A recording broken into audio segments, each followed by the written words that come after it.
Hi there, what's going on? It's Meenakshi Sharma from Welcome Canada. Welcome back to my channel, and today I will be breaking down how to open an account with Scotia Bank as a newcomer in Canada.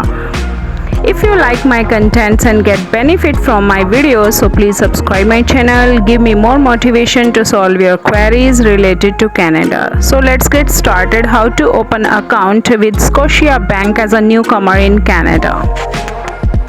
First of all, everyone have a congratulations from Welcome Canada because you are now a permanent resident in Canada and want to open an account as a newcomer in Canada with Scotia Bank, right?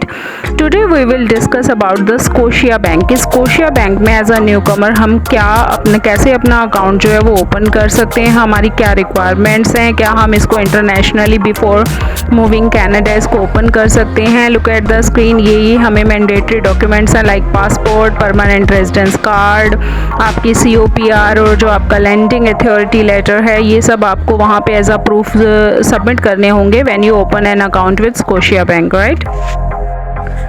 Dear viewers, Scotia bank में आप checking account भी खोल सकते हो, saving account भी खोल सकते हो और आप दोनों अकाउंट भी खोल सकते हो. But it my advice when you landing here in Canada as a newcomer, तो आपको दोनों अकाउंट ओपन करने चाहिए, सेविंग अकाउंट भी और चेकिंग अकाउंट भी, राइट.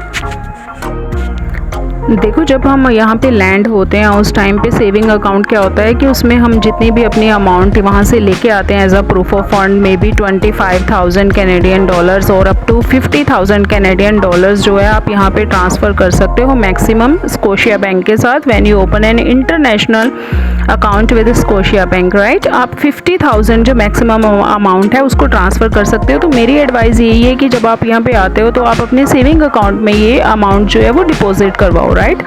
उसके बाद आप क्या करो कि उसमें से मे बी आप 4,000 कैनेडियन डॉलर्स जो हैं या 5,000 कैनेडियन डॉलर्स जो हैं वो आप अपने चेकिंग अकाउंट में ट्रांसफ़र कर लो, क्योंकि वो आपकी डे टू डे जितने भी एक्सपेंसेस आते हैं, आपकी जितने भी रेंटेड अकोमोडेशन का जितना भी आपका खर्चा आएगा, आपके जो एक्सपेंसेस आएंगे मंथली, वो सारे चेकिंग अकाउंट से ही आपके विड्रॉ होते हैं. जब आप स्कोशिया बैंक के साथ अकाउंट ओपन करते हो तो आपको नो क्रेडिट हिस्ट्री के रिगार्डिंग क्रेडिट कार्ड इशू होता है. वो भी डिफरेंट कैटेगरीज के हैं कि आपको रिवार्ड कैशबैक लेना है कि आपको सिने कार्ड लेना है. We will discuss the credit card related video in the another chapter, right. तो यहाँ पे हम सिर्फ बैंक अकाउंट की बात कर लेते हैं कि जो स्कोशिया बैंक में है इसमें भी आपको जब आप ओपन अकाउंट करते हो यहाँ पे एज अ न्यूकमर आपको अलग अलग फीचर्स दी जाती हैं. Like look at the screen. यहाँ पे एक अल्टीमेट पैकेज भी दिया जाता है, एक प्रेफर्ड पैकेज अकाउंट दिया जाता है. अगर आप अल्टीमेट पैकेज में अकाउंट ओपन करते हो एज अ न्यूकमर तो आपको $350 जो है वो वेलकम बोनस जो है रिफंड करता है स्कोशिया बैंक, राइट. और अगर आप प्रेफर्ड में करते हो तो आपको 300 कैनेडियन डॉलर्स जो है वो at the moment when you open account in Scotia bank तो आपको दिया जाता है, ठीक है. यहाँ पे आपको जो है क्रेडिट कार्ड मिलता है with no annual fee for 1 year. After that you will pay $139 for your Canadian credit card with Scotia bank, right. कि अगर आप स्कोशिया बैंक का क्रेडिट कार्ड यहाँ से इसके साथ आपको जो मिलेगा आफ्टर 1 ईयर आपको $139 उस पर पे करने पड़ेंगे, ओके. डियर फ्रेंड्स, जब आप अकाउंट ओपन करोगे तो आप ये चीज़ बिल्कुल माइंड में रखना कि आफ्टर 1 ईयर आपको मंथली चार्जेस कितने पे करने पड़ेंगे, राइट. अगर आप स्कोशिया बैंक के चेकिंग अकाउंट में मिनिमम 4,000 कैनेडियन डॉलर्स जो मैं मिनिमम बैलेंस मेंटेन करके रखते हो तो आपको ये मंथली फ़ी नहीं देनी होती है, राइट. और अगर आप जो है ये 4,000 कैनेडियन डॉलर्स मिनिमम बैलेंस नहीं रखते हो तो आपके ऊपर 16.95 I think so you can check it on the Scotia bank website कि आपको मंथली चार्जेस कितने पे करने हैं वहाँ पे आफ्टर 1 ईयर, राइट. और जो आपको यहाँ पे $60 का 1 ईयर के लिए सेफ्टी डिपॉजिट बॉक्स जो है वो भी फ्री ऑफ कॉस्ट मिल रहा है 1 ईयर के लिए. बट आफ्टर 1 ईयर आपको $60 उस बॉक्स के लिए भी पे करने पड़ेंगे. So keep all this things in your mind कि आपको मंथली चार्जेस आफ्टर 1 ईयर में भी $16 मंथली आपको पे करना पड़ेगा, like up to $17 I think so, अगर आप 4,000 प्रेफर्ड पैकेज बैंक का अकाउंट ओपन करते हो. राइट। उसके बाद सेकंड थिंग क्या आ गई, आपको $60 जो है सेफ्टी डिपॉजिट बॉक्स के लिए आपको पे करने पड़ेंगे।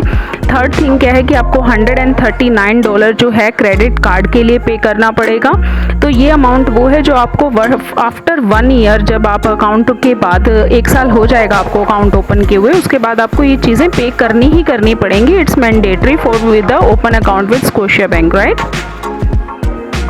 आप जो है ट्रांजैक्शन फ़ी कितनी है, आपके जो आप मनी ट्रांसफ़र करते हो इंटरनेशनल अपनी होम कंट्री में, उस पर कितना चार्जेस है, ये सारे आपको कंसीडर कर लेने चाहिए कि आफ्टर 1 ईयर आपको इनकी कितनी पे अमाउंट करनी पड़ रही है, राइट। कि अगर आप जो है स्कोशिया बैंक में क्या होता है, यहाँ पे कनाडा में क्या होता है कि जब आप बैंक में अपने सेविंग अकाउंट से अपने चेकिंग अकाउंट में भी मनी को ट्रांसफ़र करते हो तो उस पर भी आपको चार्जेस पे करने पड़ते हैं, ओके। बट जो स्कोशिया बैंक है ये एक ट्रेडिशनल बैंक है कनाडा का और बहुत ही मोस्ट ट्रस्टेड बैंक है। तो you can open account easily with Scotia bank और ये आपको बहुत अपॉर्चुनिटीज़ देता है। लाइक आपको बिफोर लैंडिंग, आपको जब इमिग्रेशन ऑफिसर को लैंड होने पर इंटरव्यू के टाइम पे प्रूफ ऑफ फंड शो करने पड़ते हैं, वहाँ पे आपको ये डॉक्यूमेंट बड़ा ईजिली आप अपने प्रूफ ऑफ फंड को शो कर सकते हो with open account with Scotia bank, right. और एक वायर ट्रांजेक्शन से क्या फ़ायदा रहता है कि इससे ये बेनिफिट रहता है कि जो आपकी मनी है वो ईजिली ट्रांसफ़र हो जाती है और विद सेफ हैंड ट्रांसफ़र हो जाती है। लाइक जब आप यहाँ पे आते हो, अगर आप चेक्स लेके आते हो अपने बैंक के या आप अपने अकाउंट से यहाँ पे ट्रांसफ़र करते हो, आप अपने चेक्स को यहाँ पे क्लियर होने में भी मोर देन 3 मंथ्स लग जाते हैं। अगर आप अपने चेक को यहाँ लेके आते हो, यहाँ पे लैंड होने के बाद अकाउंट ओपन करते हो, उसमें चेक को डिपॉजिट कराते हो, तो आपके अकाउंट में मनी आते आते ही 3 मंथ्स लग जाते हैं। तो अगर आप वायर ट्रांजैक्शन नहीं प्रेफर्ड करते, आप चेक्स लाना प्रेफर्ड करते हो, तो उसके लिए आप ये चीज़ हमेशा कंसीडर करके रखना कि आपके पास कैश इन हैंड होना चाहिए फॉर 3 मंथ्स, राइट। क्योंकि 3 मंथ्स तक आपको चेक्स को एक्टिव होने में ही लग जाता है, आपके अकाउंट में ट्रांसफ़र आने में ये लग जाते हैं। डियर फ्रेंड्स, 4 इजी स्टेप्स हैं, विद इन 10 to 15 मिनट्स लगते हैं आपको इंटरनेशनल ओपन अकाउंट खोलने में विद स्कोशिया बैंक। ये आप अपनी होम कंट्री से अपनी डिपार्चर फ़्लाइट से पहले 2 दिन पहले भी अगर आप ओपन करते हो तो वो बेनिफिट रहता है आपको। मेरे हिसाब से आपको 2 या 3 डेज़ बिफोर ही अपनी फ़्लाइट से पहले ये अकाउंट ओपन करना चाहिए, ओके। क्योंकि जब आप अपनी होम कंट्री से इसका इंटरनेशनल ओपन अकाउंट जो है वो ओपन कर लेते हो तो वो जो इनका हेड ऑफिस है स्कोशिया बैंक, वहाँ पे आपका इंटरनेशनल ओपन अकाउंट ओपन हो जाता है। और जब आप कनाडा की किसी भी लोकेशन पर जाते हो जहाँ पे भी आपने लैंड होना है, either it's related to British Columbia, Alberta और नोवा स्कोशिया और प्रिंस एडवर्ड और ओंटारियो और सस्केचुआन, तो ये डिपेंड करता है कि आप क्या करो, जहाँ पे भी आप जा रहे हो, जहाँ पे भी आप मूव हो रहे हो कनाडा के जिस भी कॉर्नर पे, तो वहाँ पे आप इसके साथ जो भी आपका स्कोशिया बैंक की ब्रांच होगी वहाँ पे आप अपनी अपॉइंटमेंट बुक करो after your flight landing here in Canada.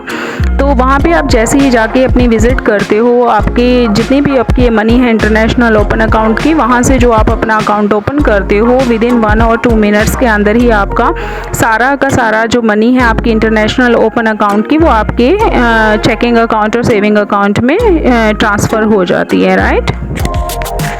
Dear friends, जब आप यहाँ पे लैंड होने के बाद अपॉइंटमेंट बुक कराते हो स्कोशिया बैंक के साथ, तो स्कोशिया बैंक आपको 3 टाइप्स ऑफ अकाउंट की फैसिलिटीज़ देता है यहाँ पर। जो आपको एक अल्टीमेट प्रेफर्ड पैकेज दिया जाता है, आप उसके थ्रू अकाउंट ओपन कर सकते हो। आपको प्रेफर्ड पैकेज दिया जाता है, उसके थ्रू आप अकाउंट ओपन कर सकते हो। आपको basic plus bank account package भी मिलता है, उसके थ्रू भी आप अकाउंट ओपन कर सकते हो, राइट। लेकिन आपको जो प्रेफर्ड पैकेज और अल्टीमेट प्रेफर्ड पैकेज है उसमें $350 आपको वेलकम बोनस दिया जाता है, आई think so. But preferred package और बेसिक प्रेफर्ड जो पैकेज है इसका, उसमें आपको 300 वेलकम बोनस मिलता है। प्रेफर्ड पैकेज में आपको $400,000 मिनिमम बैलेंस अगर आप मेंटेन करके रखते हो तो आपको ये मंथली चार्जेस आफ्टर 1 ईयर नहीं पे करने होते। और अगर आप बेसिक के थ्रू अकाउंट ओपन करते हो तो उसमें मिनिमम बैलेंस अगर आप $3,000 मेंटेन करके रखते हो अपने चेकिंग अकाउंट में, तो आपको मंथली जो चार्जेस हैं इसके 11 पॉइंट समथिंग डॉलर हैं वो आपको नहीं पे करने पड़ते, राइट। लेकिन जो आपका बेसिक है उसमें आपको ज़्यादा फैसिलिटीज़ नहीं मिलते। मोर पर्क्स जो आपको हैं वो प्रेफर्ड पैकेज में मिलते हैं और प्रेफर्ड पैकेज से भी ज़्यादा आपको पर्क्स जो हैं वो आपको अल्टीमेट पैकेज में मिलते हैं, right. So my friends, that's all for today's video. I hope you enjoyed this video and get more information related to Scotia bank account as a newcomer. And in next video we will discuss about the credit cards related to Scotia bank. There are different kind of credit cards for newcomer with Scotia bank, and you want to choose a credit card related to your interest. Thanks for watching this video. If you like my content, please subscribe my channel. Thanks for watching this video. Au revoir. Goodbye.